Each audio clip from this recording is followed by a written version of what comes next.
Fochultúr was born through the idealism to give bass music on the island a more substantial platform in which to grow, to get the recognition it deserves just as much as house, techno, disco, whatever else is going on in the island, to give people who are unaware more of an insight into the music itself here at home and abroad, just to show people the scene more and show what's going on, say, behind the curtains, or just to bring it to the surface more.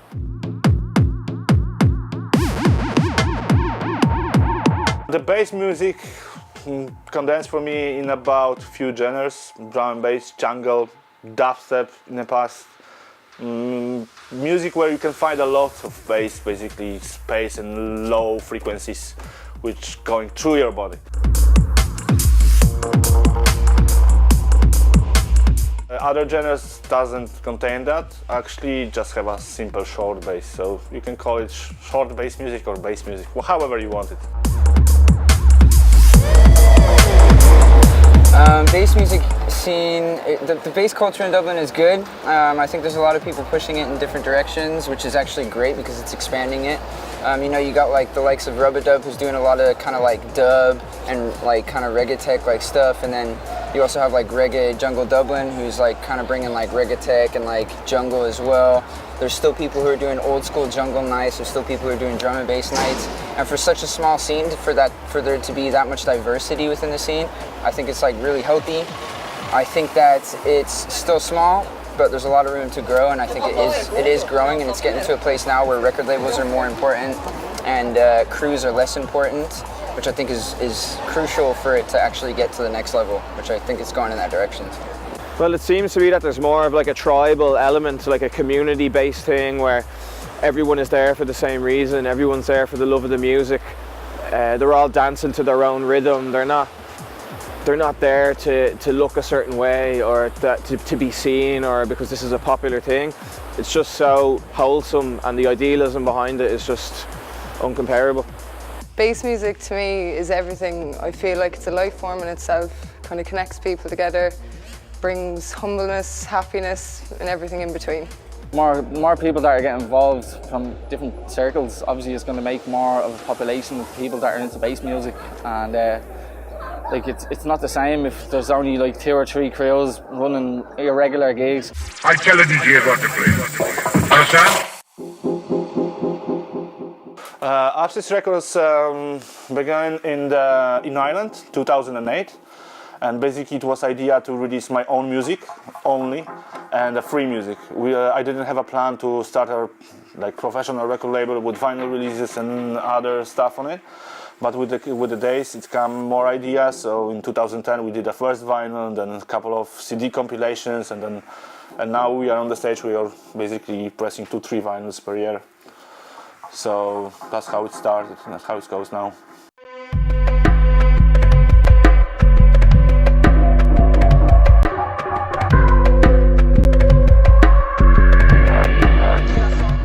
The early days was very quiet in Ireland for me. I didn't have many contacts here, I didn't know many people. But that grew up with when the record label was growing up in Ireland. So when I built up some structure of the label, then I started to do some parties, so there was more people involved, and I seen lots of people coming to our gigs and our friends who are organizing the gigs as well.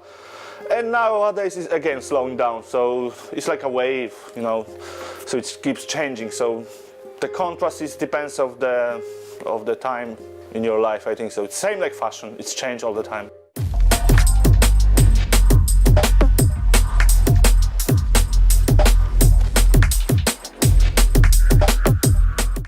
I don't know, I think does everybody who gets into dance music want to be a DJ? Possibly, I don't know, maybe it's just me, but I guess I start going to a couple of bass bin nights and then Reach, and then me and Danny, we always played the decks together, and we started buying drum and bass then, and kind of went from there. We knew Adam, the station manager in Pulse, so he said, look lads, put together a promo and send us in a bit of details, and we'll go from there. And yeah, it worked out for us, and we're still there 4 or 5 years later.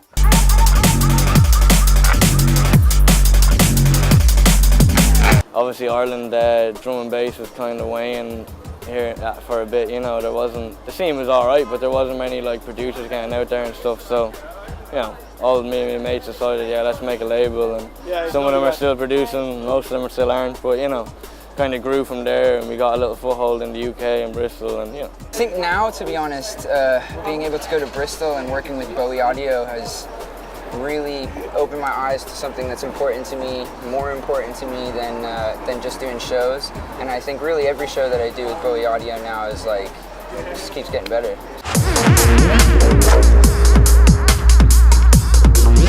It started in habit because we wanted to start putting out our own music and giving people a taste of what, you know, something different to the usual and stuff that we thought could resonate with people.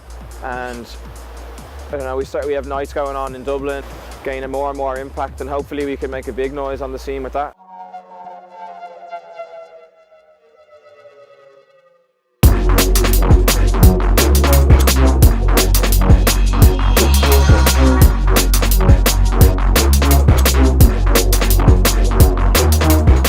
So we are 11 years now in Ireland. We have at the moment 8 members. It's all international Czech. I'm from Czech, Lukas from Slovakia, and a couple guys from Latvia. Been parties for Dublin crowd. It's amazing. The crowd is so nice. It's always give you energy, like, you know, when you prepare in whole party, and then when you come on the party and everybody is just happy, excited, screaming, dancing. It's a very nice. It's a very good feeling.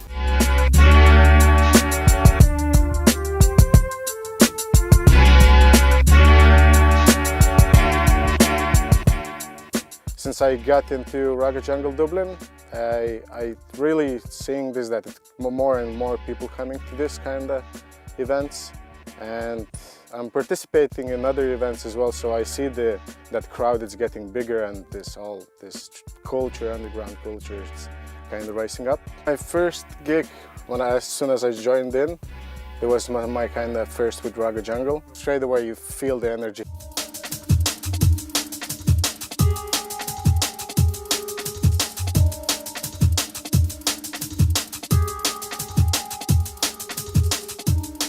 I suppose it was Dan and Andy that created Initial, probably over 6 years ago now. Saturday Kemmy's, there's a Mighty Function 1, eyes into the deep sounds, just come down.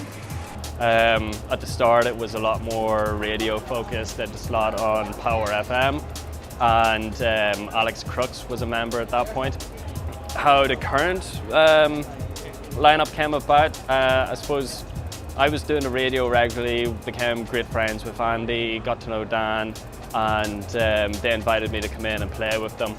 And then it was a case of getting to know Bruno through nights, invited him in, invited Joel in. Joel since departed as well, and Andy left just at the start of this year, so that left us with the three, me, Dan, Bruno, and yeah, I think it's been a pretty strong tripod since it was about just over a year in the Clarendon Street location, and now about a year and a half in this location, and it's just part of our lives now. It's every Sunday.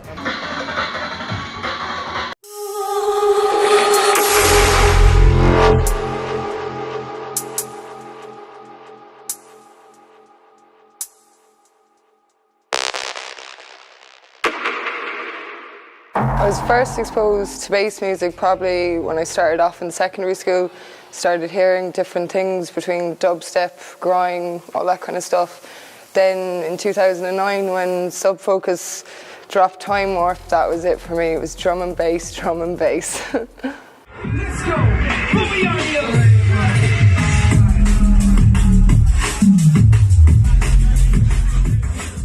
It was really funny. I was working in a bar, and these guys are down, and they're in their 50s or so, and they said, "Oh, what kind of music do you like?" And I said, "You wouldn't want to know, you wouldn't like it at all." And they said, "Oh, try us." And one of them was actually a London Underground DJ way back in his heyday, and we used to start talking about music then, and he said, "Emma, go and get something to mix on. For God's sake, just get something to mix on." So I went off and bought my first little mixer, and that was it ever since then.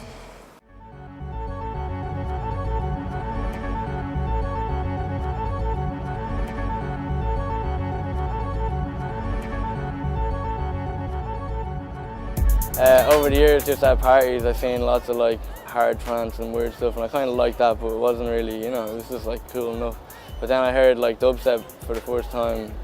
When it was early, I think people were still calling like sort of this like grimy stuff, and yeah, it just blew my mind, you know. I really just like proper sort of fell in love with it, and yeah, then eventually kind of drum and bass. So yeah, I'd say dubstep was probably the first.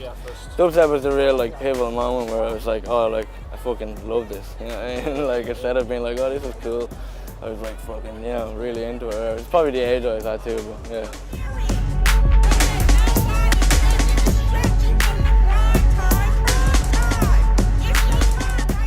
My father used to be a DJ, underground music DJ as well.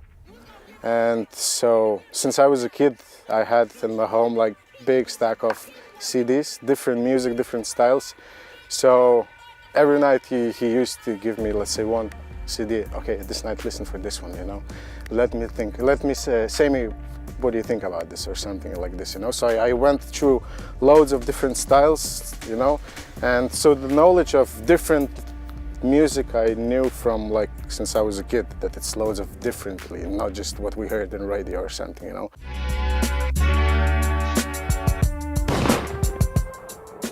Probably about 98, 99, because like prior to that you'd play house parties and this and that, and I was doing, you know, these pause tape mixes.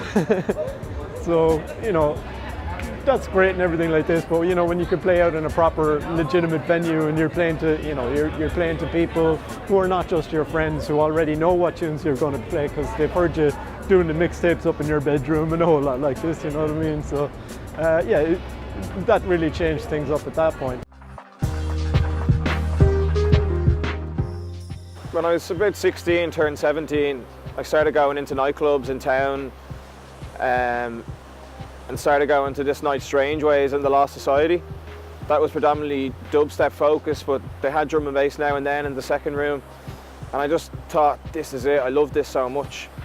And I wanted to get more involved, so I used to go down and help Collie with the Function 1 system to help him load it in, just because I wanted to be involved. I wanted to give my time and help this new thing that I've stumbled across. First exposure was in 2000, early 2000 or 99, when I was used to living in Poland, in Olsztyn, where all of the club culture began. It was DJs who came to the clubs and been spinning up vinyls on turntables, and that was very new to me in that days, and basically for everyone in Poland. And that was the first days when I met with the bass culture and the bass music. Well, folk culture will be useful because it would cement the notion that there are all these crews. You know, I had an argument with somebody a few days ago, and they were sort of saying, oh, what about all these, you know, keyboard warriors who are at home and they never go to gigs and all they're doing is complaining about stuff. But it's just as valuable for them, you know, the scene is just as valuable to them as it is for us who are going off doing the gigs and this and that. They're just seeing it from a different perspective. And so if they see it in print, or if they see it in, you know, they see videos and they see that there is an actual, you know, there's a whole media around it, that there, you know, that it's an independent media. It is homegrown. It's not, you know, it's not being drip fed to you by people who want to sell you fashion, or they don't want to sell, you know what I mean? It's all you know, it's coming from where the actual scene originated in the first place, you know. Believe it or not, I flirted with that idea myself a while ago. I was thinking about doing like some kind of Irish bass blog, and even like a music magazine. Yeah, like there's such a healthy culture of it in Dublin and Ireland. It'd be a shame not to have some kind of like spotlight and focus on it, and some kind of home for it. So yeah, I absolutely. I see the Fochultúr project aiding the scene massively. It's going to bring ideas, new inspirations. It's going to inform people about things that they're not even aware of yet, and start a whole new hunger towards bass music.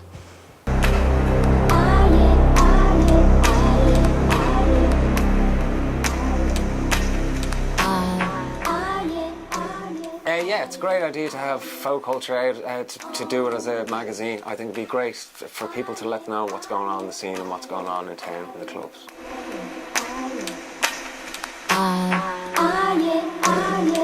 It's gonna be like related to all crews, the club scene and all that. So I think it's a very good idea, and everybody. I believe that everybody who is interested in internet music will buy the magazine. Well, you'd remember Knowledge, right? And it was great. You could see you could see what was coming out. There was a mix with everything, and you could hear new tunes. Maybe this was like kind of was it was internet age, but it was kind of. Well, that's how I found music at the time, and then you knew what kind of the charts, what was coming out, interviews with DJs you wanted to hear. Yeah, it's definitely a great idea, and it's always nice to hold something. Do you know what I'm saying? It's nice to be able to hold something and maybe read something, because sometimes when you're reading something on the internet, it kind of gets boring and you start to lose track. But if you have something in your hand, it's always nice. I think drum bass and bass music generally in a magazine format is it's like underrepresented, I feel. I'm sure that's largely because of the presence of the internet, but it's missed. I think it's missed. I mean, folk culture, the idea of a magazine straight away is that it's going to give you something to hold. I mean, I have a whole collection of Knowledge magazines, ATM. I used to, sometimes I would go into second-hand shops and buy old mix mags so that I already had, because I wanted the pictures, you know what I mean? Like I have one of Ronnie Sides and DJ Crust, and they have a picture of them and they're going around Bristol and they get pulled over by the cops while they're getting interviewed. And I bought a second one of these so that I could put this up, because these guys were inspiring to me. Different world nowadays to have a magazine. Like everyone is so digital. Everything is so digital that it's always nice to have something physical. Same as a vinyl. No, it's always nice to have the vinyl. And I think as long as you don't run it like imagine weekly, or if you do it like every month, 3 months, it can be a success.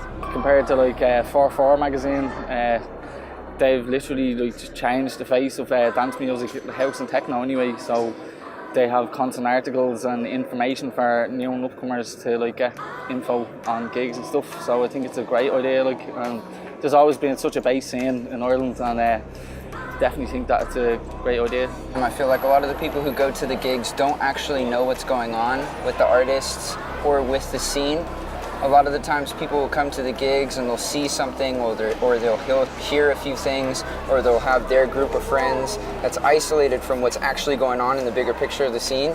So I think this is an amazing thing that you guys are doing, and I think it's really going to hopefully cover and encapsulate what's actually going on in the scene and push it in the right direction. We all love bass music in general, you know, and it's just, we see that it's lacking that kind of representation in terms of media or coverage by the majority of the mainstream, which is, you know, house, techno. You know, you have like the magazines like 444 magazine and District, and I really think there needed to be a bass music magazine for Ireland from Dublin, you know, to really kind of push that, you know, push that message across and get that out there to the people.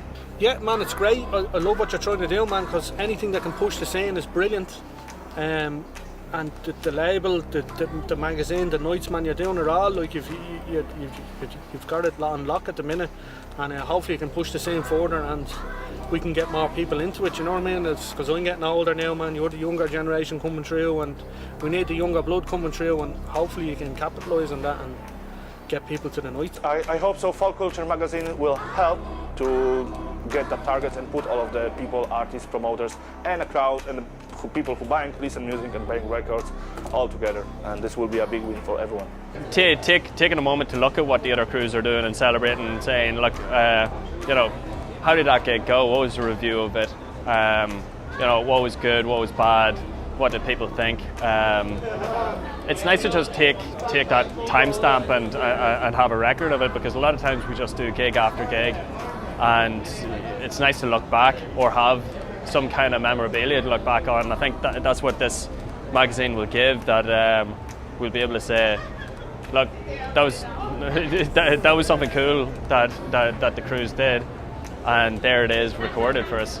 If you have a way of kind of having a sort of a memento of that time, I think that's a valuable thing.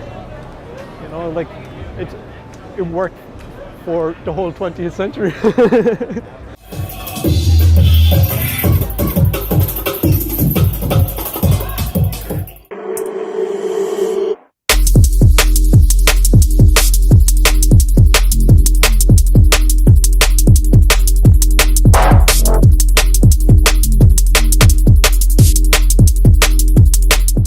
I guess the crowd is more going for it, aren't they? In a drum and bass night. I don't want to insult anyone because I do like techno and house, but I guess techno and house can be quite posery. Is that a word?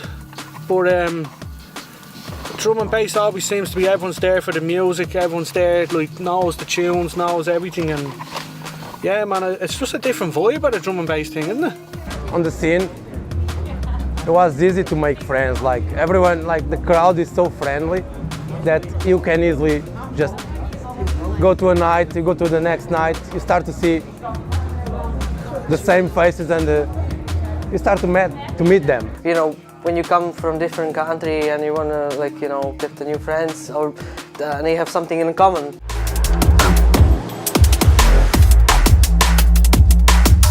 The people that are there, it's a very all-inclusive community, you know, people are very accepting, people of all walks of life, homosexual people, straight people, black people, white people, Asian, it's very mixed culture. It's not about any one design, or it doesn't abide to any one structure. It's completely fluid and open, and everyone's involved, everyone's welcome. I think it's different in the way that people go purely because of the love of music. They don't have any other ulterior motive behind it. They go because they completely enjoy it. There's humbleness between everyone there. It's always great vibes and everyone just gets along and they're happy. Whereas some other events, everyone can be a bit more jumped up, a bit more aggressive, that kind of thing. But with bass, everyone's just happy.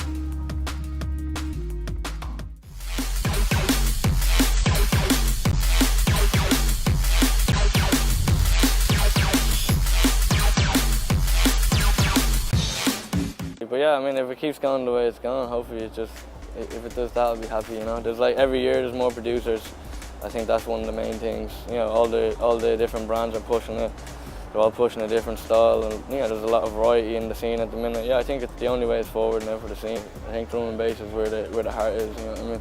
Compared to other countries, it's still like about to like grow. It's very difficult with the venues, I would say. Also the law, which is like that the party has to stop at 3 o'clock, doesn't help at all. It seems to go up and down for me. Some, like, maybe it's me personally, but like some nights are great, and then some nights you think are going to be brilliant aren't brilliant, and some nights you do. You think, oh, you're bringing somebody over and this is going to be great, and sometimes, I don't know, man, I think it's so small, the scene, and it's a great scene, and there's like, people love it, but yeah, it's definitely growing, man. Yeah, I think it was probably at the peak of its popularity in bass bin, then Reach carried the torch, then there was 174, there was Tribe, you're doing big things now. Yeah, it's definitely, it's good again, man. It's getting better. Whenever it's our birthday, whenever it's a bigger night and we actually bring a DJ over to play, that bit of extra promoting is a lot of fun to dip our toe into. It's not something we want to consistently do as a collective. We don't want to be constantly bringing over big name DJs, and it's a lot of pressure, it takes a lot of time, and we're happy just doing the Sunday night things and having fun with it. But opportunity comes along now and again, and you have to roll out something like Seba or Spirit and see where it goes. Luckily they've been a success. I think it's rapidly growing now in the last few years. It seems there's a lot more people getting involved in it, a lot more young heads actually discovering what bass music really is. I just see it growing and growing, to be honest. The young crowd is really necessary. When I'm traveling to another European countries, and for example Czech and Poland, I can see a lot of young people, like under 20 or 20 up to 25. Here I have not many of them, but I hope so it will spread it out, and magazine will help it.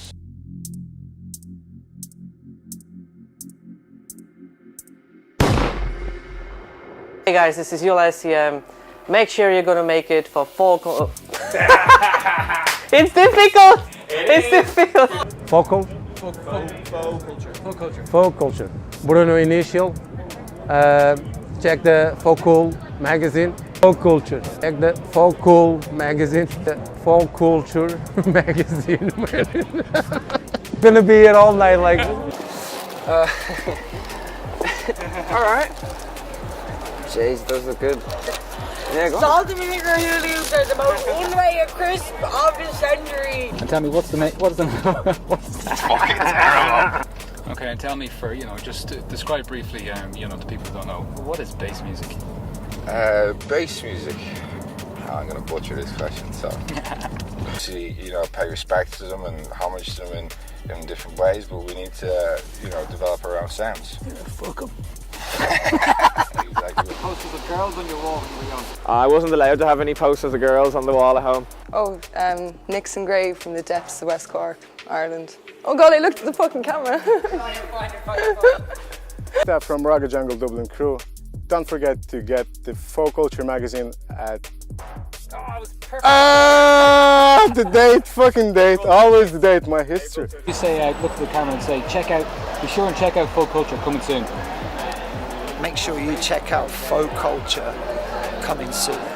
And in case I fucked up the name and got it wrong, just say, check out this magazine as soon as it hits the shelves.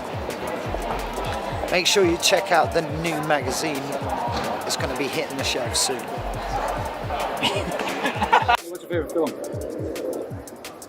Human Traffic, definitely. That's it. Not doing it anymore. All right, man. I'm sweet, mate. But if you have something in your hand, it's always nice. You know.